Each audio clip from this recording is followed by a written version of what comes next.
Don't forget to like the video, share your thoughts in the comments, and subscribe to stay updated with our latest stories. I wasn't expecting anything out of the ordinary when I agreed to help Jacob with his homework that evening. I'd just come in from trimming the roses out front when Marlene, my neighbour from 2 doors down, called in a bit of a panic. She had an emergency shift at the clinic and asked if I could watch her son for a few hours. Of course I said yes. Jacob had always been polite, a little shy, and serious for a 14-year-old, but he had a quiet charm that reminded me of my own son when he was that age. I made a quick pot of chemo malt tea, changed into something more comfortable, a loose beige sweater and soft navy slacks, and went to set the dining room table with Jacob's school books. I liked how quiet the house felt at that hour, with the evening sun pouring in through the lace curtains, colouring the wooden floors in warm amber light. Everything felt still peaceful. Jacob arrived with his backpack slung over one shoulder, a little breathless, and thanked me right away.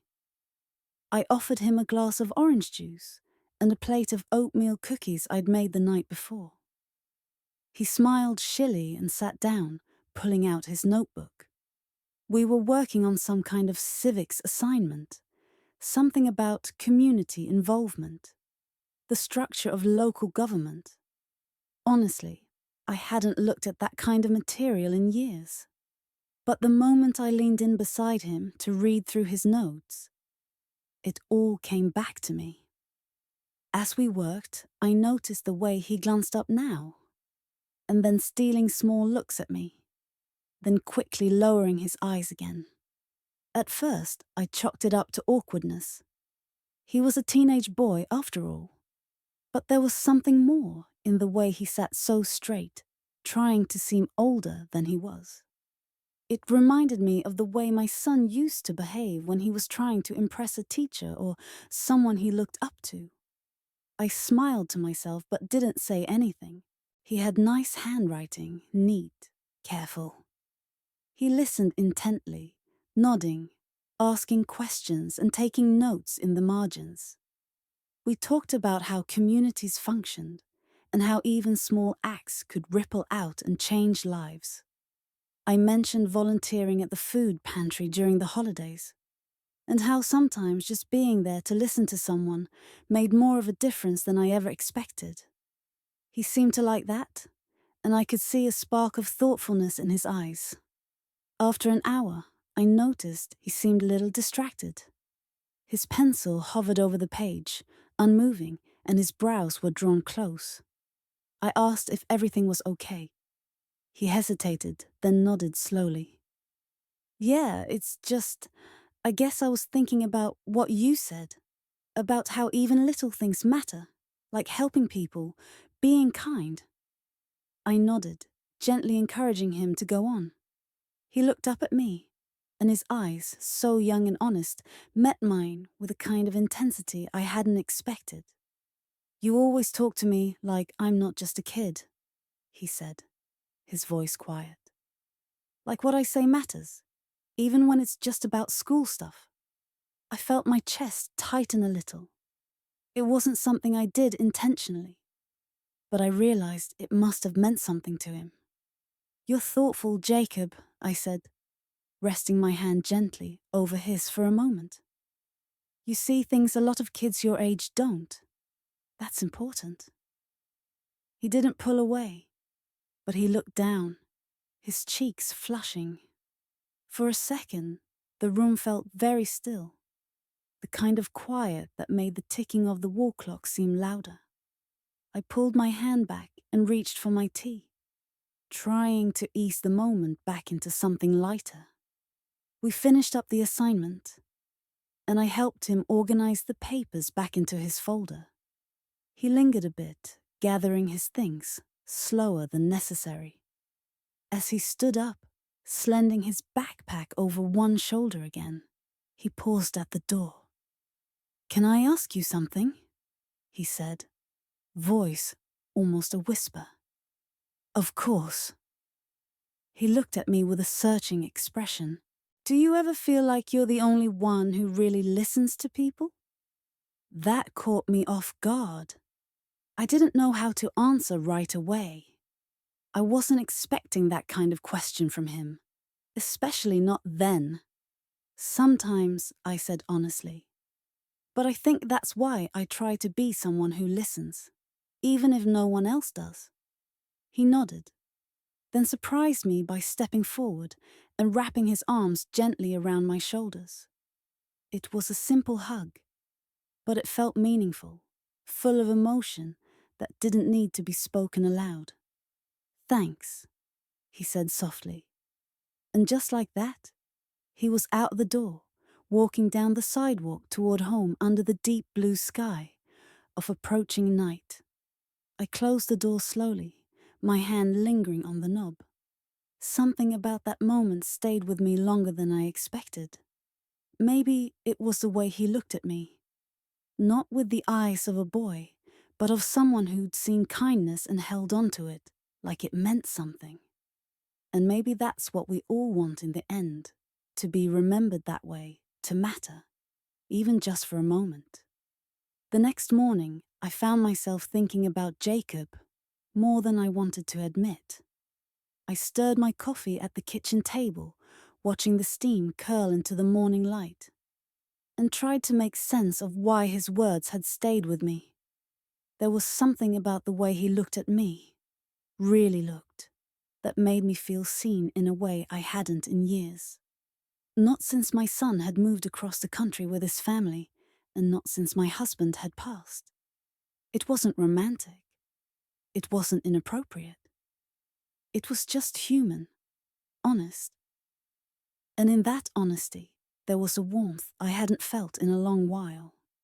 Around midday, Marvin texted to thank me again and asked if Jacob could stop by after school for help with another assignment. I agreed without hesitation, even though I told myself it was just about the homework, just about helping. Still, I set out his favorite cookies again and made sure the house was tidy, and the lighting felt soft and inviting by the time the school bell would have rung. When he arrived that afternoon, he was smiling in that quiet way he had. Polite, but thoughtful. We exchanged pleasantries, and I led him back to the dining room table where his books were already waiting. This time the topic was English literature, Shakespeare to be specific, Julius Caesar. I laughed a little when I saw the assignment. It had been my favorite play to teach back when I was a substitute teacher years ago. The irony and betrayal, the emotional undercurrents hidden beneath all those lofty speeches. It had always fascinated me. We read through some passages together. I encouraged him to think about Brutus, about the complexity of loyalty and doubt. He was engaged in a way I hadn't expected, pointing out things I hadn't even noticed at his age. "You really care about this stuff," he said at one point, looking at me with admiration. "You talk like it still matters." "It does," I said, surprised by the emotion in my voice. Even the old stories, they remind us that we're not so different now, that people have always felt betrayed or lost or brave, even when they don't know how to say it. He looked at me quietly, then nodded. "You make it feel like it's okay to think like that. Like feeling things isn't weird." There was something in the way he said it, like no one else had ever told him that. Like maybe he'd always been a little too sensitive for a world that didn't reward soft-hearted boys. We moved from literature into a conversation that drifted gently, unplanned, into personal things. He told me about a teacher who had made him feel small, about how sometimes he wished he could be anyone else. How he didn't think people really saw him, not the way he wanted to be seen. "You know," I said, "you don't have to change who you are to matter. The people who matter will see you eventually. They'll notice the quiet things, the details you think go unseen." Like you too. His words struck something in me, and I had to pause, feeling an unexpected lump in my throat. I nodded slowly. Like I do?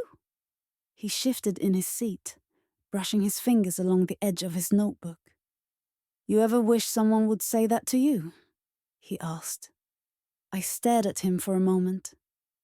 Every day. We sat in silence after that. Not awkward, but full. I could feel the emotional weight of the moment stretch across the table like a thread pulled tight, but not strained. Just there. Real. After a while, we went back to the homework. But it was slower now, less urgent. Like we both knew something had shifted, not dramatically, not with fanfare, but like the changing of a season. Gentle, inevitable, and quietly beautiful. When it was time for him to leave, he stood at the door again and turned toward me, his backpack hanging loose at his side. Can I come again tomorrow? He asked. Of course, I said, anytime. He gave me a small smile, then added, I don't think it's just the homework. I know, I replied softly. And then he walked down the path just as before. But everything felt a little different now. Not wrong, just more. Fuller, as if the space between us had taken on its own kind of meaning. Unspoken, but deeply understood. When I closed the door that night, the house didn't feel quite so still. It was like some piece of it had been warmed by something unexpected. And for the first time in a long while, I didn't feel like I was simply passing time. I felt connected, seen, and maybe, just maybe, needed. By the third evening, it had become a kind of quiet ritual. The soft knock on the door around 4:30. The way Jacob stepped inside with a gentle hi, like he was entering a space sacred in its stillness. I'd already begun to look forward to that moment. The sound of his voice breaking the silence in my home. That day the sky was overcast, and the wind carried a faint chill. I had lit a candle on the side table in the living room. Something warm and amber-scented that filled the air with comfort.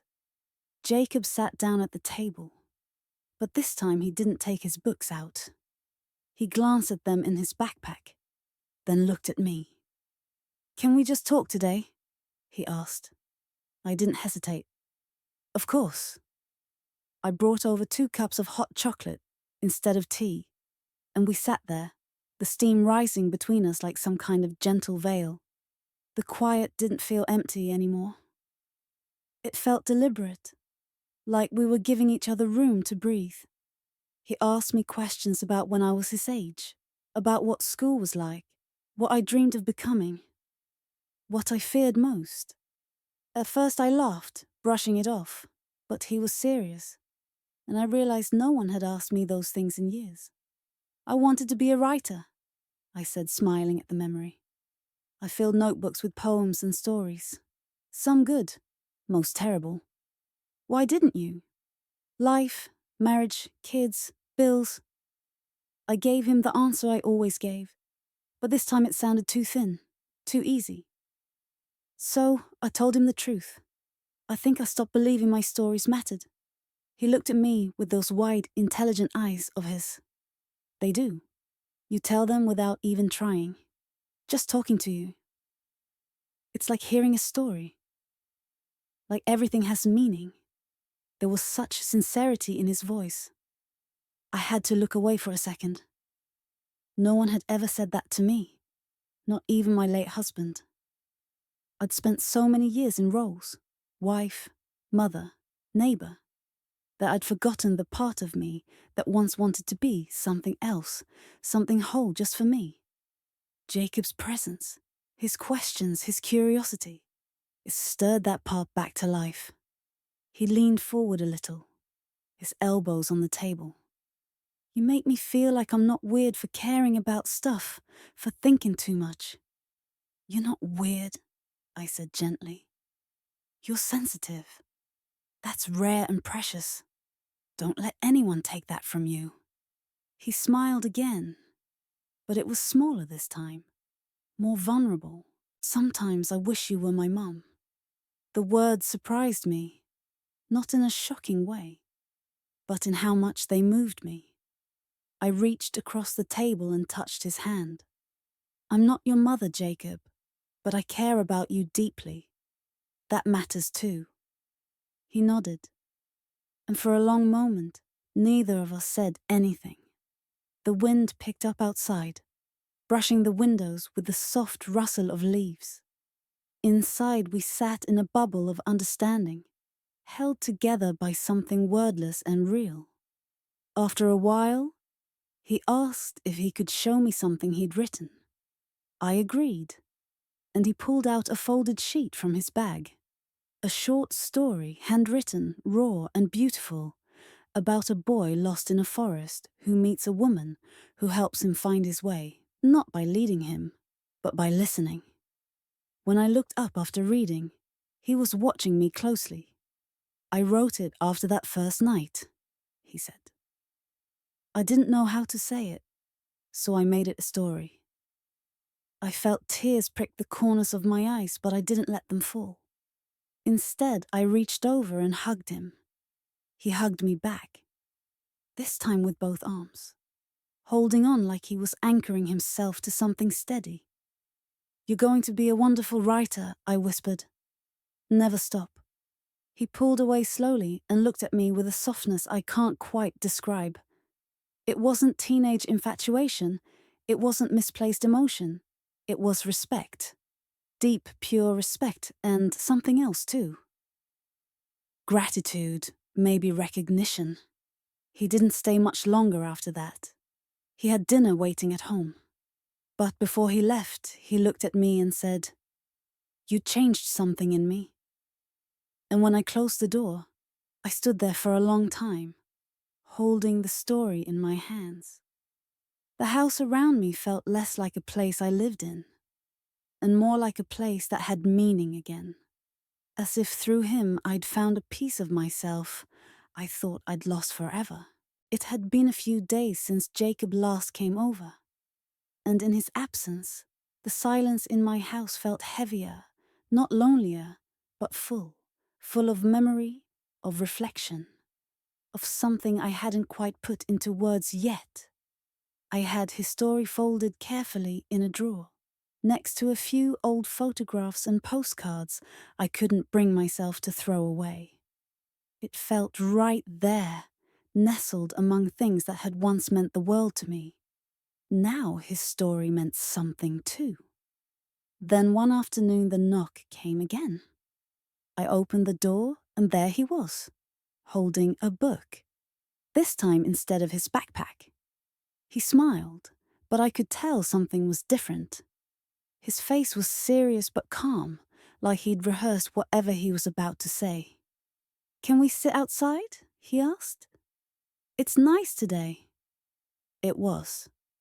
The early spring air had just enough warmth to be pleasant, and the garden was beginning to show hints of green again.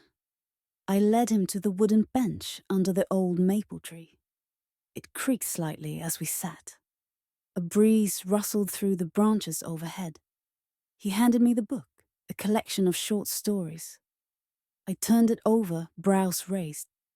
"It's yours now," he said. "You should write again. I think maybe you stopped too early." I smiled, brushing a thumb across the cover. "You remembered." "I remember everything you say," he replied, eyes locked with mine. The air between us stilled. I wasn't sure what to do with that sentence. It was beautiful and a little heartbreaking all at once. How often had I wished someone would truly hear me? Now here he was, this young man on the edge of something, offering back all the pieces I'd long buried beneath routine. "I've been thinking a lot," he continued, "about who I am, what I want, and about what it means to connect with someone." I stayed quiet, giving him the space to find his words. "I know there's a lot I don't understand," he said softly. But I do know how it felt to be here with you safe, like someone saw me without judgment. He turned toward me, and I could see the emotion behind his eyes, more mature than his ears, but not forced. It came from somewhere deep and true. I'd want to be someone like that for other people, like you've been for me. I felt something shift in my chest, like a quiet ache mixed with pride. I reached for his hand, not in comfort, but in solidarity. You already are, Jacob. You just don't know it yet. He leaned back, looking up through the branches. It's weird. I didn't expect to feel so much here with you. Neither did I admitted. But maybe that's the gift of it. The unexpected can wake us up in ways nothing else can. He sat for a while, watching the leaves. I could feel him thinking, not rushing it, just letting it settle. Then he sent something that I'll never forget. You reminded me that I'm allowed to feel, to care, even if it's complicated. Tears welled up before I could stop them, and I let them fall this time. There was no shame in it, just truth. I had spent so many years hiding parts of myself, guarding old wounds, making space for others, but not always for me. Jacob stood and looked down at me, not like a boy anymore, but like someone stepping into himself. I don't know what this will mean later, but I'll always remember you, not just as my neighbor, but as the first person who made me feel like I could matter to someone. I stood, hugged him one last time. This time, knowing that it was goodbye, at least in the way it had been, and that was okay. Some moments aren't meant to last forever. They're meant to shape us. As he walked away down the sidewalk, I didn't feel sadness. I felt something else. Peace. Later that evening, I opened a fresh notebook, the kind I hadn't touched in years. I didn't know what I'd write yet, but I knew I would. And as the sun dipped low and the world grew quiet, I began again, not as someone trying to fill the silence, but as someone who finally had something to say. And for the first time in a very long time, I felt that the story was mine to tell. Ask Chad to Bay.